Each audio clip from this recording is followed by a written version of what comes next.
자, 우리가 지난 시간에 이 다니엘의 71회를 공부하면서 그 71회가 결국 1회가 이제 7일이니까 490일이 되는데 실질적으로 그 하루가 1년이 된다라고 하는 그런 이야기를 했습니다. 자, 그래서 예루살렘을 건축하고 회복하라고 하는 그런 때로부터 예수님이 오실 때까지 몇 일회가 있어요? 69일에. 맞죠? 69일이니까 483일이 있는 거예요. 그래서 483년이 이렇게 흘러간다. 자, 그럼 우리가 계시록을 읽어보니까 계시록에 1260일, 42달, 그게 결국 한 때와 두 때와 반 때 이렇게 나오지 않습니까? 그러니까 결국 그게 뭘 얘기하는 거냐 하면 적그리스도가 이제 통치하는 그런 때가 이제 나중에 이제 거기 가서 보시면은 26절부터 제가 다시 한번 읽어볼게요.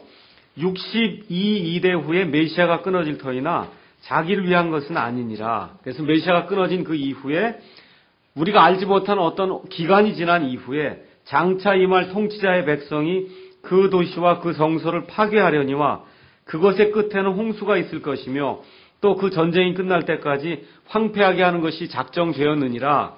27절 제가 읽겠습니다. 그가 이제 그 장차 오는 그 통치자죠. 그가 그 일의 한중간에, 맞죠? 그 일의 한중간, 이제 한 일화가 남았거든요. 그 일의 한중간, 그러면 얼마가 지나가 돼요? 3년 반이 지났을 때 그런 얘기입니다. 언약을 확정하리니 그가 그 일의 한중간에 희생물과 봉헌물을 그치게 하며 또 가증한 것들로 뒤덮기 위하여 심지어 완전히 끝날 때까지 그것을 황폐하게 할 것이요. 그게 우리 예수님이 말씀하신 대언자 다니엘이 이야기한 멸망의 이 황폐하게 하는 가증한 것이 거룩한 곳에 선 것을 보거든 그 얘기를 하는 거거든요. 작정된 그것이 그 황폐한 곳에 쏟아지리라 하니라 이렇게 되어 있습니다. 자, 그러면 적그리스도가 와서 이 통치하는 그 기간은 한 일회죠. 한 일회면 7년이죠. 그래서 7년의 한 중간에 여기 가서 27절에 그가 많은 사람과 한 일회 동안 언약을 맺는다는 겁니다. 27절에. 거기 나와 있는 많은 사람도 물론 유대인입니다. 유대인. 지금 여기 나와 있는 그 문맥이 지금 다니엘의 백성인 유대인에 대한 그런 문맥이기 때문에 그래서 한 일회 동안 언약을 맺는다는 거예요. 그럼 얼마 동안 맺어요? 7년 동안 맺는단 말입니다. 근데 7년 동안 맺는데 3년 반 동안 그걸 지키는데 3년 반이 딱 지나게 되니까 뭐라 그래? 이걸 언약을 폐기라고는 아까 데살로니가 후서 2장에 있는 그 말씀대로 보면 어떻게 돼요? 자기 자신이 성전에 쑥 들어가 갖고는 내가 하나님이니까 이제부터는 나를 섬겨라 라고 하는 그와 같은 일이 발생이 되니까 유대인들이 어떻게 되는 거예요? 속았구나 하는 걸 알게 되는 거예요.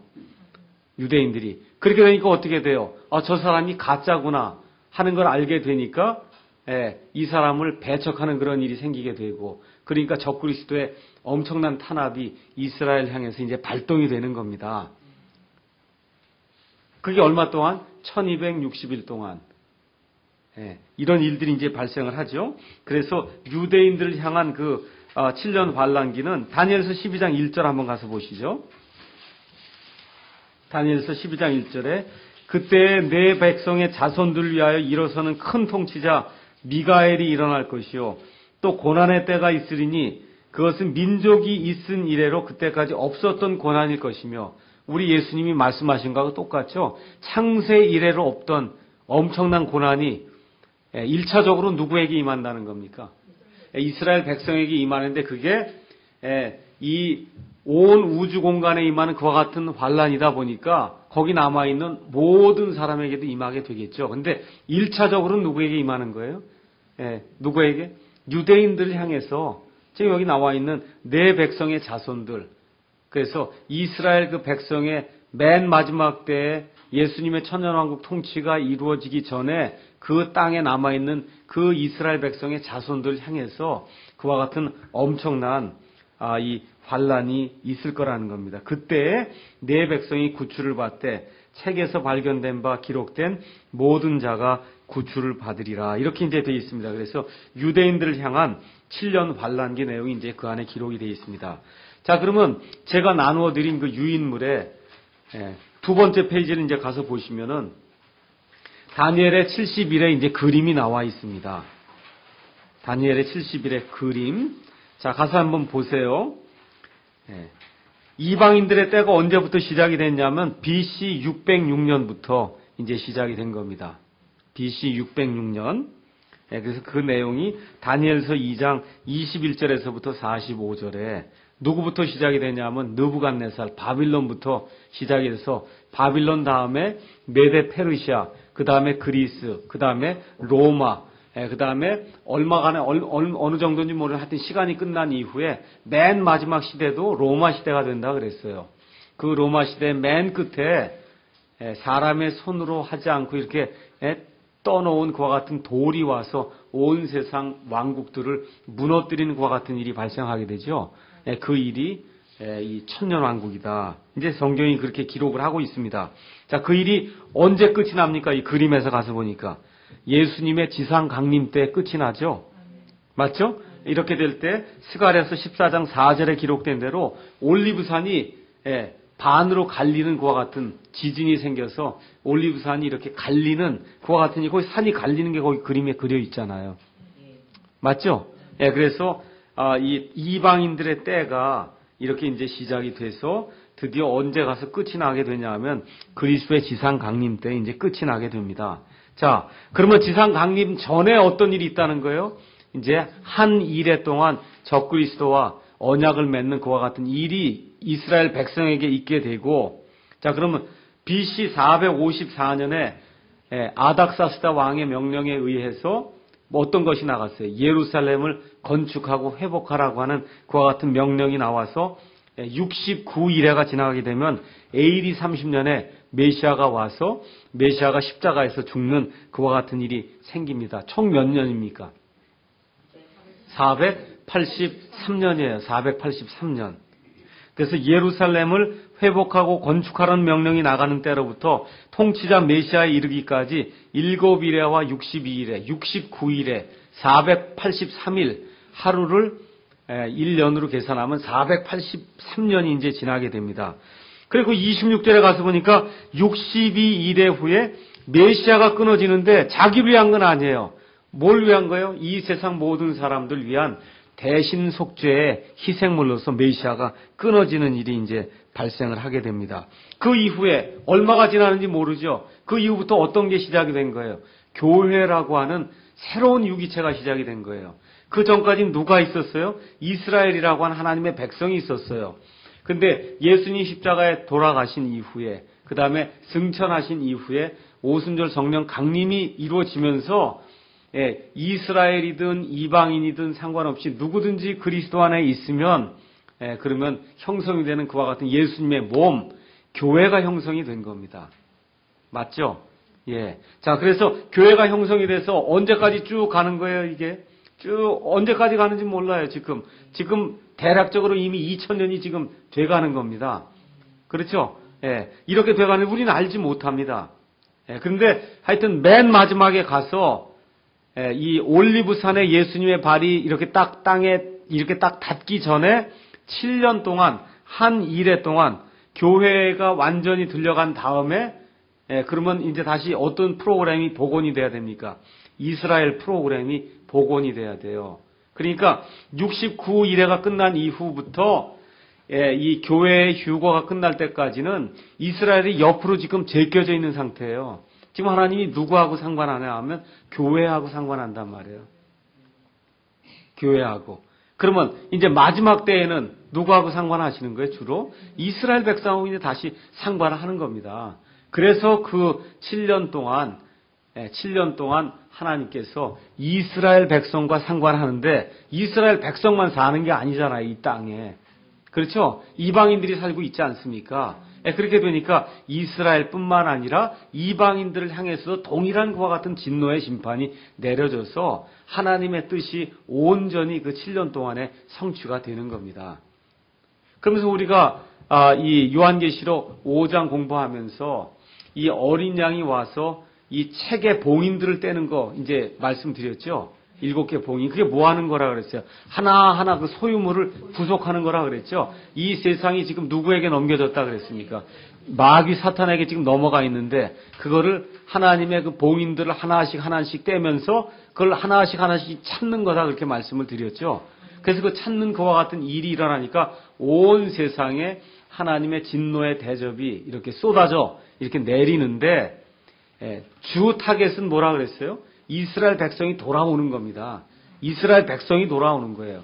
근데 이스라엘만 존재하는 게 아니라 이방인도 존재하기 때문에, 그래서 이스라엘과 이방인들을 향한 그와 같은 하나님의 이러한 그 어떤 계획이 이루어지는 그런 때가 7년 환란기다. 그렇기 때문에 우리가 뭘 얘기하는 거냐면, 교회는 이 7년 환란기에 들어가지 않는다는 거예요. 왜 그러냐? 이건 하나님의 진노의 때예요. 진노. 어떤 때라고 얘기했냐 하면 창세 이후로 이 땅에 없던 고난의 때라 그랬거든요. 아까 어떤 분하고 잠깐 얘기했더니 난 그땐 너무 무서워서 어떻게 살까 그런 얘기를 하더라고요. 정말 무서운 때예요. 지옥과 같은 것과 같은 때입니다. 이와 같은 때를 그리스도인이 통과한다고 하는 것은 그건 성경이 이야기하지 않는 바입니다. 하나님이 우리를 택하신 것은 우리를 진노에 이르게 하라고 택한 것이 아니라 구원에 이르게 하리라고 이제 택하셨다고 성경이 이야기를 하고 있습니다. 자, 그래서 환란기 자체는 7년인데 대환란은 몇 년, 얼마예요? 3년 반이에요. 언제부터? 적그리스도가 언약을 깬 때부터 깨요. 이스라엘하고 맺은 내가 너희를 보호해 주겠다. 이렇게 하면서 맺었거든요, 언약을. 그런데 이 첫 3년 반이 끝난 다음에 내가 하나님이다 하고 그냥 성전에 싹 들어가 버리니까 그때부터 이스라엘 백성이 엄청난 환란을 당하는데 창세 이후로 없는 환란. 그러니까 첫 3년 반 동안은 아무래도 환란이 약한 거고, 그렇죠? 그 다음에 마지막 3년 반 동안에는 엄청난 그런 환란이 임하는 거예요. 그래서 지지난 시간에 우리가 계시록의 전반적인 구조를 보면서 어떻게 돼 있다 그랬어요? 7개의 봉인을 하나씩 떼면서 6개 봉인이 딱 끝나면 끝이라고 얘기했죠. 그런 다음에 또 뭐 펑 하고 터지면서 7개 나팔이 이제 심판이 임하는데 7개 나팔 심판 7번째 임하게 되면 또 끝이라고 말씀드렸죠. 근데 그게 어디로 가 있다 그래서 후반부 3년 반이라고 말씀드렸죠. 그러고 나서 맨 마지막에 뭐가 있어요? 7개 금병의 심판이 이제 임하게 되죠. 그게 어떻게 맨 끝에 임하게 되는 거. 아주 그냥 한꺼번에 다 쏟아 부어지는 그와 같은 때가 임하는 겁니다. 그러니까 그걸 이해하시면은 같은 환란기라고 해도 앞부분보다는 뒷부분으로 시간이 흐르면 흐를수록 그 진노의 강도가 엄청나게 증가한다. 그래서 아주 맨 끝에 가면은 말 그대로 지옥과 같은 그런 상황이 이 땅에 이제 발생하게 된다. 성경이 그렇게 이야기를 하고 있는 겁니다. 자, 그러면 이 내용을 여러분이 이해를 하셨으리라고 믿고, 자, 그러면 왜 이와 같은 일들이 발생을 하느냐?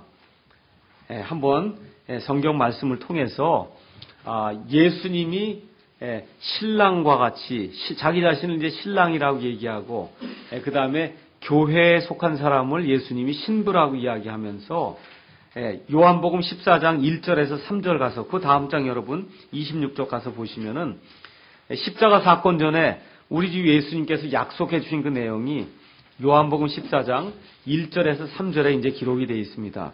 너희는 마음에 근심하지 말라. 하나님을 믿고 또 나를 믿으라. 내 아버지 집에 거할 것이 많도다. 그렇지 않으면 내가 너희에게 말해 주었으리라. 내가 너희를 위해 처소를 예비하러 가노니 가서 너희를 위해 처소를 예비하면 내가 다시 와서 너희를 내게로 받아들여 내가 있는 곳에 거기에 너희도 있게 하리라. 지금 이렇게 기록이 되어 있습니다. 자, 저와 여러분이 유대인들의 결혼 풍습을 이해하지 못한 채 이 요한복음 14장 말씀을 읽게 되면 예수님이 도대체 왜 다시 가셨다가 다시 와야 되냐 이거예요.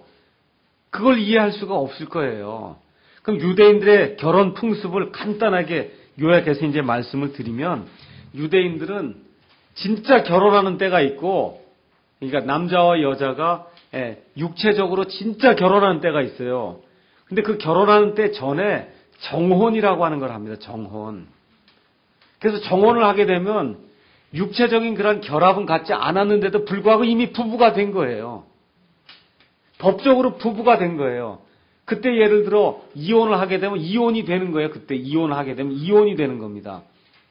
아직 육체적인 그런 결합을 하지 않았음에도 불구하고 그 일을 정혼이라고 이야기합니다. 그러니까 우리 이방인들이 요새 하고 있는 약혼하고는 다른 겁니다. 약혼하고 나서 파혼을 했다.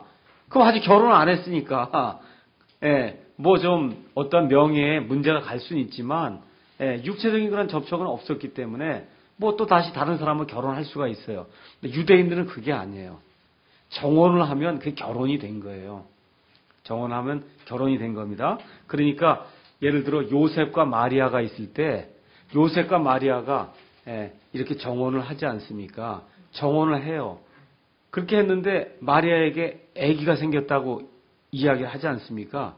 그때 천사가 뭐라고 얘기해요? 내 아내 마리아 데려오는 걸 두려워하지 마라. 아직 지금 육체적으로 접촉을 하지 않았단 말이에요. 실질적인 그런 결합이 이루어지지 않았는데 정혼이 돼 있으니까 아내라고 부른단 말이에요. 아내. 내 아내 마리아 데려오는 거를 그걸 두려워하지 마라. 그래서 첫 번째는 정혼이라고 하는 것이 있습니다. 정혼을 한 다음에 신랑이 아버지 집을 정혼을 하게 되면 신랑이 아버지 집을 떠나서 신부의 집으로 가서 지참금을 지불해야 됩니다. 지참금. 지참금이 없으면 결혼이 안 돼요. 그래서 여자를 사가는 거예요. 그래서 지참금을 가져가야 돼요. 그러니까 우리 예수님도 지참금을 갖고 오셨어요. 자기 몸을 지참금으로 주신 겁니다. 그래서 어떻게 해서 정혼 언약을 맺은 거예요. 정혼 언약을 맺어요. 그 뒤에 신랑은 자기 집으로 가서 아버지 집이 있는데 아버지 집에 신부와 함께 살 수 있는 맨션이라고 하는 걸 지금 우리가 얘기하는 맨션 아파트 그러면 엄청나게 큰 무슨 그런 걸 얘기를 하는데 그런 의미의 맨션이 아니고 아버지 집에 딸려서 지은 그와 같은 거할 곳입니다. 그래서 그와 같은 거할 곳을 옛날에 16세기, 17세기에는 맨션이라고 불렀어요. 그냥 영어로는 dwelling place예요. 그래서 거기 집을 거할 곳을 줘야만 신부를 데려올 수 있는 겁니다. 자, 그래서 이제 거할 곳을 마련하고 있다가 한 1년쯤 정도 지난 다음에 자기 친구들, 들러리들과 함께 이제 신부의 집으로 가게 됩니다. 그 내용이 마태복음 25장 1절에서 13절 가서 보시면은 열처녀 비유 나오죠. 보면 어떻게 돼요? 신랑이 많은도다. 그럼 신랑이 자기 친구들과 함께 가는 겁니다. 그러면 신랑이 언제 올지 신부가 압니까? 모릅니까? 모르는 거예요. 그러니까 어떻게 해요? 자기를 항상 단장하고 준비하고 있는 거예요. 신랑이 언제 올지 모르니까. 그래서 계속 하고 있는 가운데 신랑이 만든다 하면 그러면 준비한 상태로 이제 나가게 되는 겁니다. 그래서 신랑이 와서 신부와 또 신부의 들러리가 다 같이 가야잖아요. 그래서 신부와 신부의 들러리들을 데리고 자기 아버지 집으로 이제 가는데 이미 가면 누가 와 있어요? 하객들이 기다리고 있습니다. 이게 유대인들의 결혼 풍습이에요.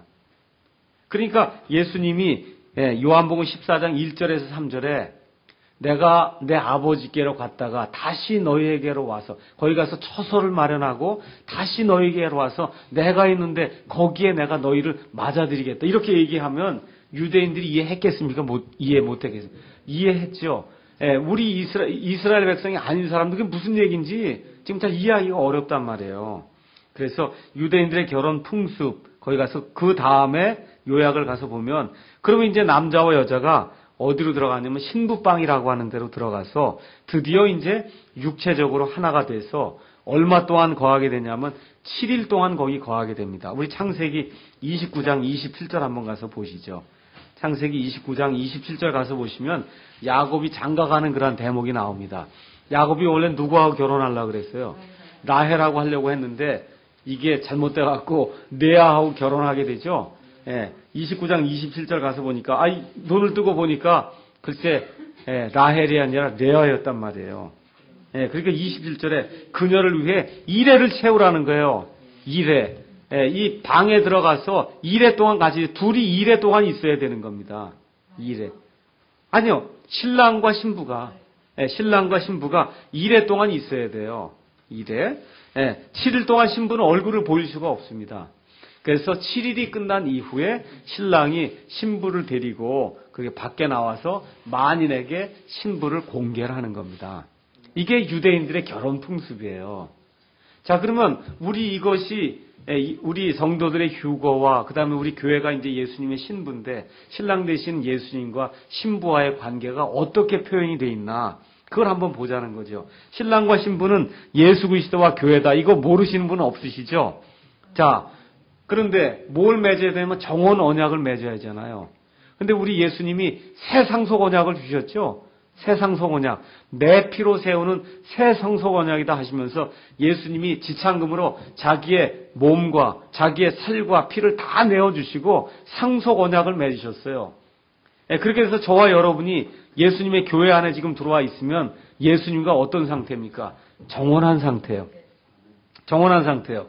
그렇게 됐으니까 이제 신랑이 어디로 가야 돼요? 아버지 집으로 가야 된단 말이에요. 뭘 마련하러 가야 돼요? 처설 예배하러 지금 가 있는 겁니다.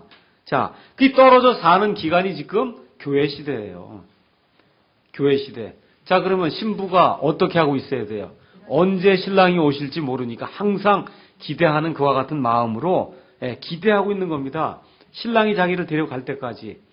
그러니까 그 날을 압니까 모릅니까? 몰라요. 그 날이 휴거의 때예요. 휴거의 때. 그래서 휴거의 때에 가서 보시면 아까 데살로니가 전서 4장에 가서 읽었을 때 예수님 안에 있던 사람은 다 되는 거죠. 부활되고 휴거되는 거죠. 맞습니까? 그리스도 안에 있던 사람은 먼저 부활하고 그 다음에 살아남아있는 우리도 올라가니까 예수님께 속한 사람은 몽땅이다 몸이 변하는 일이 발생하는 거죠. 그때. 왜 그렇게 되는 거예요? 뭐 하려고? 결혼하려고 그렇게 되는 거예요. 결혼하려고. 이스라엘의 그런 풍습에 따라 지금 신랑이 내려와서 신부를 다 데리고 가는 거예요. 지금 다 데리고 가는 거예요. 그래서 신부에 속한 사람이면 저와 여러분 모두가 다 올라가게 되는 겁니다. 자, 그래서 얼마 동안 혼인잔치를 한다 그랬어요. 유대인들이 7일 동안. 그렇죠? 그래서 어린 양의 혼인 만찬이 요한계시록 19장 가서 한번 보시죠. 요한계시록 19장에 가서 보시면은 19장 7절에서 9절 가서 보시면은 우리가 즐거워하고 기뻐하며 그분께 존귀를 돌릴지니 어린 양의 혼인 잔치가 이르렀고 그분의 아내가 자신을 예비하였도다. 그럼 여러분 휴거가 이미 일어났어야 아내가 다 예비하고 있는 거 아닙니까? 맞죠? 그렇죠? 그러니까 지금 신랑이 있고 그 다음에 이미 휴거를 받아서 어린 양의 그 아내 되는 이 신부가 이미 다 자신을 예비했어요. 그 뭐가 이루어지려고 그러니까 드디어 혼인 만찬이 이제 이루어지는 겁니다. 그래서 그게 지금 이 7년 환란기 동안에 땅에서는 엄청난 하나님의 진노가 이 땅에 떨어지게 되고 하늘에서는 어떤 일이 일어나요? 어린 양의 혼인 만찬이 얼마 동안 7년 동안 이루어지는 거예요. 그러면 7일 다 끝난 다음에 어떻게 해야 돼요? 신부를 만인 앞에 공개적으로 공개를 해야죠. 공개하는 것이 이 지상 재림을 이렇게 하시면서 자기의 신부와 함께 모든 성도들과 함께 예수님이 내려오신단 말입니다. 해서 모든 것을 공개하는 그와 같은 일이 발생하게 됩니다. 그래서 신부를 데리러 가는 것은 신랑이 혼인잔치 이전에, 즉 7년 환란기 이전에 이루어져야만 됩니다. 그래서 이와 같은 내용들이 이 유대인들의 결혼 풍습이라든지 그 다음에 다니엘의 그 70일에, 그 70일에는 누굴 위해서 정해진 겁니까? 이스라엘 백성을 위해서 정해진 거기 때문에 교회가 거기 들어갈 수가 없거든요. 교회가 들어갈 수가 없어요. 그건 뭐 제가 하고 싶어서 하고 안 하고 싶어서 안 하고 그러는 게 아니고 하나님의 말씀 안에 그렇게 기록이 돼 있어요. 내 백성과 그 도시를 위해서 70일회가 정해졌다. 그렇기 때문에 우리 교회가 그 안에 지금 들어가지 못합니다. 자, 그러면 환란전 휴거를 보여주는 그와 같은 구절이 있냐 이거예요. 많은 사람들이 환란전 휴거를 보여주는 그런 구절이 정확하게 있냐? 성경에 정확하게 있습니다. 한번 가서 누가복음 12장 한번 가서 보겠습니다. 누가복음 12장 35절에서부터 40절에 있는 말씀 이제 쭉 가서 보시는데요. 12장 35절부터 40절에 있는 말씀 이제 보면은 너희 허리에 띠를 띠고 너희 등불을 타오르게 하며 너희 자신은 마치 자기 주인이 결혼식에서 돌아올 때 그를 기다리는 사람들과 같이다. 어디서 돌아올 때? 결혼식에서. 그가 와서 문을 두드리면 그들이 즉시 그에게 열어주리라. 이렇게 이야기한 다음에 37절에 주인이 와서 그 종들이 깨어있는 것을 보면 그 종들이 복이 있도다. 이렇게 말씀하죠. 주인이 만일 2경에 오거나 3경에 왔을 때 그들이 그렇게 하고 있는 것을 보면 그 종들은 복이 있도다. 39절 이것을 알지니 곧 그 집 주인이 만일 도둑이 몇 시에 오는 줄 알았더라면 깨어있어 자기 집이 뚫리지 않게 하였으리라. 자, 이 내용이 나오고 요거 그대로 여러분 이렇게 손으로 접어 놓으시고 마태복음 24장 가서 마태복음 24장에 있는 말씀 한번 가서 보세요. 마태복음 24장 42절 42절부터 51절에 있는 말씀. 그러므로 깨어 있으라. 어느 시각에 너희 주가 올지 너희가 알지 못하느니라. 그러나 이것을 알라. 만일 집주인이 도둑이 어느 경점에 올 줄 알았더라면 깨어 있어 자기 집이 뚫리지 않게 하였으리라. 맞죠? 지금 똑같은 내용입니까? 아닙니까? 똑같은 내용인데 그 주인이 지금 온단 말이에요. 그 주인이 오는데 어떤 걸 끝마치고 온다고 기록이 되어 있어요. 누가복음에. 결혼을 끝내고 온단 말이에요. 결혼식을 끝내고 온단 말이에요. 결혼식이 어디서 이루어져요? 하늘에서 결혼식이 지금 이게 예수님이라고 하는 거 모르는 사람이 있습니까? 여기 나오는 주인, 이 주인이 예수님이라는 거 확실합니까? 맞죠? 근데 그 예수님이 뭐를 끝내고 온다고요? 결혼식을 끝내고 온다니까. 이 땅에 나중에 지상 재림하실 때.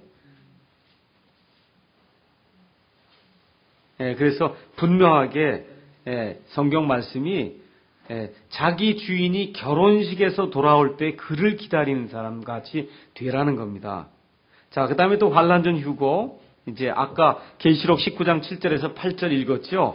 우리가 즐거워하고 기뻐하며 그분께 혼기를 돌릴지니 어린 양의 혼인잔치가 이르렀고 그분의 아내가 자신을 예비하였도다.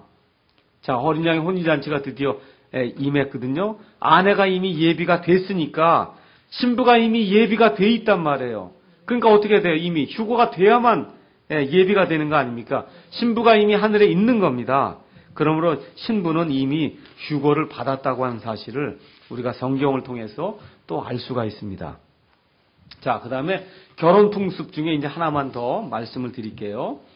자, 처녀가 결혼을 하게 되면 그러면 처녀, 우리 한국도 마찬가지고 다 친구들이 들러리를 쓰잖아요. 맞죠? 이스라엘 백성도 역시 마찬가지예요. 신랑 쪽에는 신랑 측 들러리가 있고 신부 쪽에는 신부 측 들러리가 있습니다. 자, 이런 내용이 어디에 기록이 되어 있냐면 시편 45편에 기록이 되어 있습니다. 시편 45편 말씀을 잠깐 보겠습니다. 시편 45편은 왕의 결혼에 대한 그런 내용이 이제 나와 있거든요. 내 마음이 좋은 일을 읊으리라. 내가 왕에 관하여 지은 것들을 말하리니 내 혀는 능숙한 문장가의 펜이로다. 이렇게 쭉 이야기가 되면서 그 다음에 이제 10절 가서 보면 오 딸이여 듣고 깊이 생각하면 귀를 기울일지어다. 또한 내 백성과 내 아버지 집을 잊을지어다. 이렇게 쭉 얘기하면서 13절에 왕의 딸은 그 속이 온통 영화로우니 그네의 옷은 세공한 금으로 이루어졌다 이야기하면서 왕이 있고 왕의 신부가 되는 그 처녀 이야기가 이제 쭉 나오고요. 14절 가서 보세요.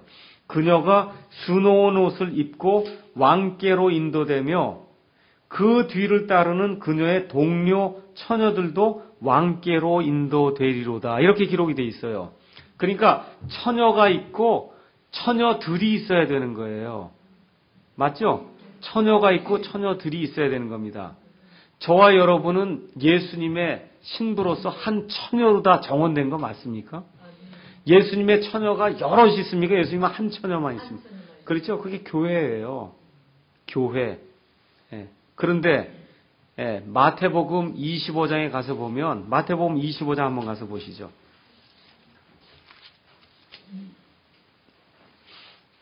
마태복음 25장 1절부터 13절에는 열처녀 비유가 나오죠. 맞죠? 열처녀. 이거 일반 교회에서는 다 이 열처녀가 성령이 있는 사람은 슬기로운 다섯 처녀고 뭐 성령이 없는 사람은 이렇게 미련한 다섯 처녀다. 늘 그렇게 이야기하지 않습니까?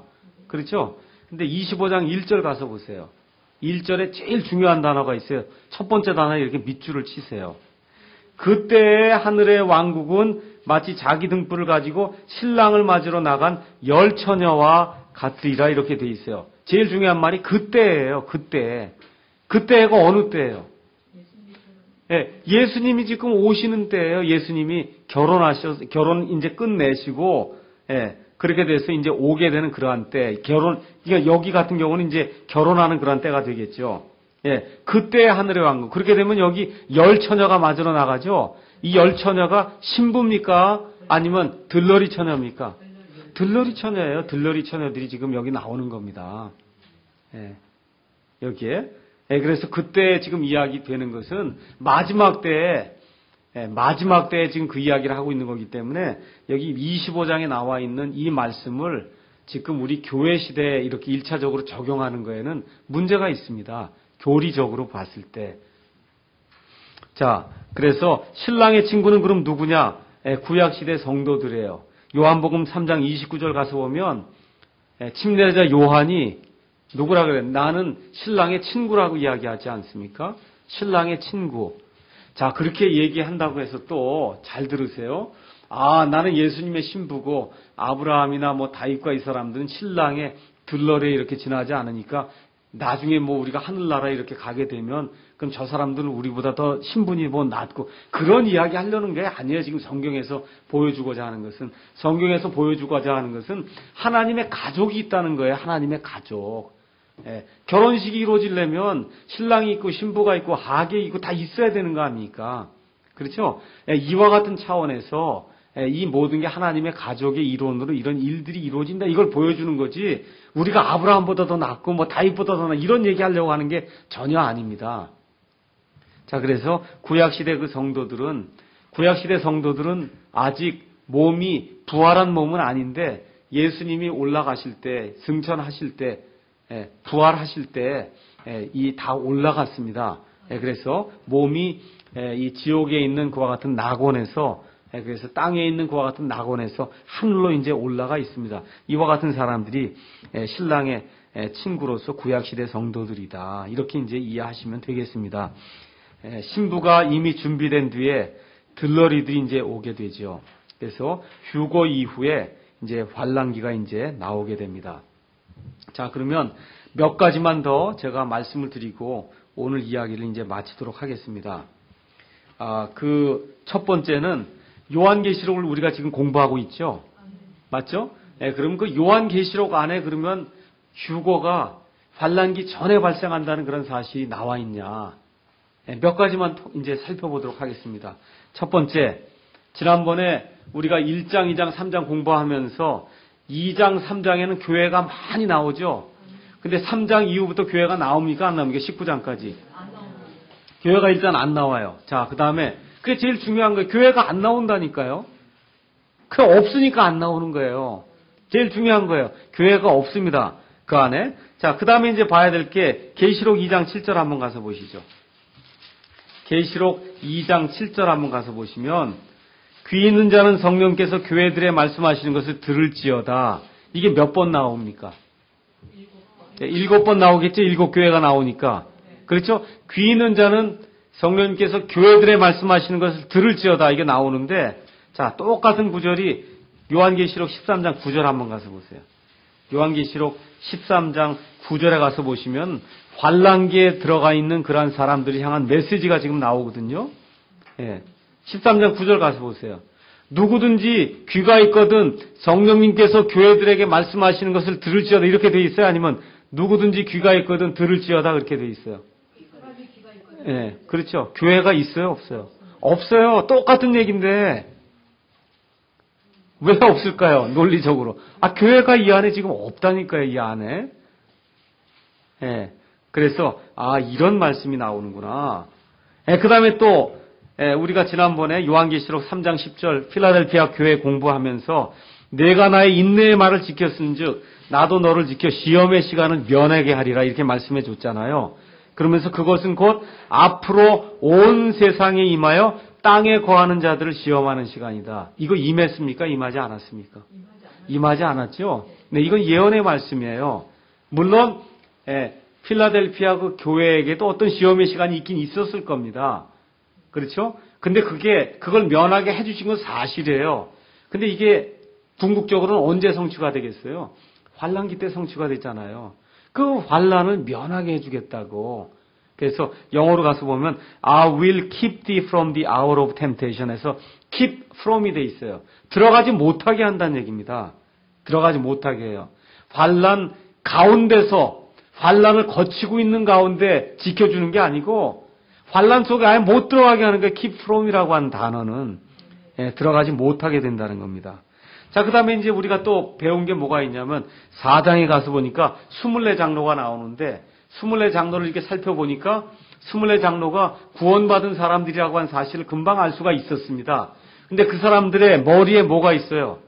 이미 관이 있었죠. 그 얘기는 무슨 얘기예요? 보상을 이미 받았죠. 그 얘기는 무슨 얘기냐 하면 이미 휴고를 받았단 말이에요. 이 성도들이 휴고를 받은 것 같은 상태다. 그런 내용을 우리가 알 수가 있습니다. 자, 그 다음에 또 어떤 내용을 볼 수 있냐면 하나님께서 계시록 7장에 가서 보시면은 이 이스라엘의 12지파에서 12,000명씩 하나님이 이게 불러내서 14만 4천 명을 부르는 내용 알고 계시죠? 맞죠? 거기 나오는 게 누굽니까? 유대인들이죠? 진짜 12,000명씩입니까? 아니면 상징적인 겁니까? 진짜 12,000명씩 하나님 불러서 14만 4천 명을 불러내십니다. 그렇죠? 그러니까 지금 유대인들 컨텍스트의 문맥에서 지금 나오고 있는 거예요. 근데 중요한 것이 있어요. 그것이 뭐냐 하면은 다 같이 요한계시록 13장에 있는 말씀을 다시 한번 보도록 하겠습니다. 요한계시록 14장 4절 한번 가서 보시죠. 요한계시록 14장 4절. 요한계시록 14장 4절에 가서 보시면 뭐라고 되어 있냐면 이들은 여자들과 더불어 자신을 더럽히지 않은 자들이니 그들은 처녀들이다 이렇게 기록이 되어 있어요. 야, 근데 이게 남자 아닙니까? 남자인데 왜 처녀라 그랬을까요? 신부는 아니라고 얘기했잖아요. 아까 얘기했잖아요. 들러리들이 있다고 얘기했잖아요. 여러분과 제가 예수님의 신부인 거 맞습니까? 그럼 여기 있는 남자 형제들 다 신부 되는 거 맞아요?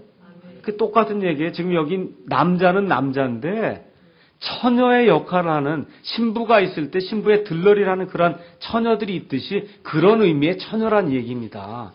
근데 거기 14만 4천이 이들은 어린 양께서 가신 대로 따라가는 자들이며 사람들 가운데서 구속을 받아 하나님과 어린 양께 첫 열매가 됐다는 거예요. 잘 들으세요. 이 사람들이 첫 열매가 됐다는 거예요. 여러분, 첫 열매라고 하는 게 뭡니까? 어떤 수확이 이렇게 있을 때 뭘 뿌렸어요. 뿌리면 수확이 생기기 전에 제일 먼저 생기는 게 첫 열매예요. 그 다음에 수확이 있고 그 다음에 뭐가 있어요? 이삭 줍기가 있어요. 그게 전체 수확이에요. 맞죠? 자, 그러면 지금 여기 환란기가 이 세상 모든 것의 맨 마지막이죠, 지금. 맞죠? 근데 예수님의 교회의 첫 열매라고 하면 이게 맞겠습니까? 안 맞겠습니까? 교회의 첫 열매는 언제 생성이 됐겠어요? AD 30년경에 오순절 성령 강림이 이루어질 때 첫 열매가 된 거 아닙니까? 그렇죠? 근데 지금 이건 맨 마지막에 지금 세상 종말의 끝이 올 때 지금 나오잖아요. 그렇죠? 그러니까 뭐예요? 교회는 이미 끝이 나서 교회는 이미 다 이제 들려 올라가서 새로운 부류들이 생겨나는데 그 새로운 부류들의 첫 열매라는 뜻이에요. 어느 기간에 그 새로운 부류가 생겨나겠어요? 7년 환란기 동안에 그 7년 환란기 동안에 하나님이 새로운 부류들하고 지금 상관하시는데 그 중에 이 사람들이 누구라는 거예요? 첫 번째 열매라는 거예요. 첫 번째 열매.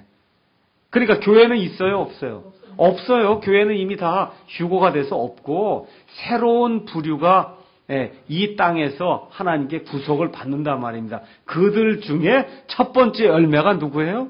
14만 4천이다. 성경이 그렇게 이야기를 하고 있는 겁니다. 이 내용이 아주 상당히 중요한 거거든요. 로마서 16장 5절에도 가서 보시면 첫 열매라고 하는 게 나오는데 첫 열매는 영어로 first fruits로 돼 있어요. 그래서 복수로 돼 있습니다. 근데 이게 단어 자체는 복수인데 그 뜻은 단수예요. 그래서 영어로 가서 보시면 복수 다음엔 아가 나와야 되는데 아가 아니라 is가 나옵니다. 그러니까 이런 걸 첫열매들이라고 번역하면 안 돼요. 첫열매라고 번역해야 되는 겁니다.